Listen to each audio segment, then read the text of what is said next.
Selam geleceğim. Selam. Abi selam. Selam. Ecem kovguyu tapacak olsan elin çırali gözle değildiler. Ağır çırağıma düştün ha. Bir yerde görünüyorlar mısın yüdün abi? Yüdün tanışlar şundan yukarı. Ne mi? Şundan şeyle tanış diyen şeyle. Şundan anırtı. Ben bir yerde gördün mü niye mi? X kuvartar aratır da gördün mü ben seni? Mümkün. Mümkün ne hakik şu? İstiyor mu? Önümde geçmedi hayır çalış. O da yüzüne oturmadı dikti o yüzünde. Gel ya çoğun orada ersini şunu öyle. Elite matalara gel elit ne olacak kollun mu? Kum! Hayalan yaman gödöplersin. Vallahi bağışlı. Menden romantik ne olan yok. İstiyor mu abi? Bir vakısta söylenen yan. Ben birine aşık oldum biliyor musun? Kime? Şuna. Sıcak aşağılar. Sıcak aşkıyla aşık oldu. Tam sıkman ne yememin? Sen sevgin tam sıkıntı da o. İstiyor musun abi? Gelmişsin mi?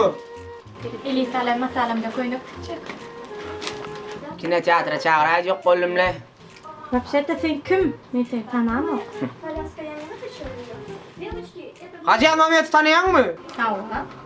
Gördün mü? Sen tanıştın benim tanıyan. Bir de o tanıştığımız bayağı dön görüyor musun? Bollu var. Geçti mi? Hava. Aşağı neler?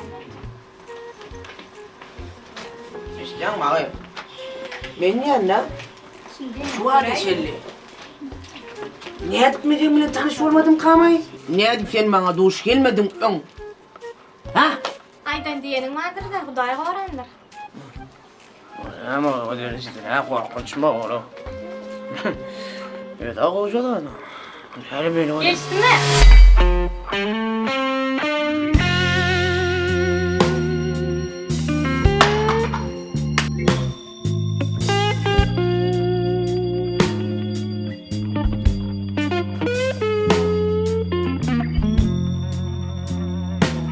Toy mekan gelin masjidin aydın çırar hem de atayın. Sen bana durmuşa çıkarım. Kalımı getir önüm sayın. Öyle. Genece 5 yaştaysa. Ro. Doğanımın kıdı 2 keden geçirdiler o. Atoğu gelin Allah. Gerek gelin.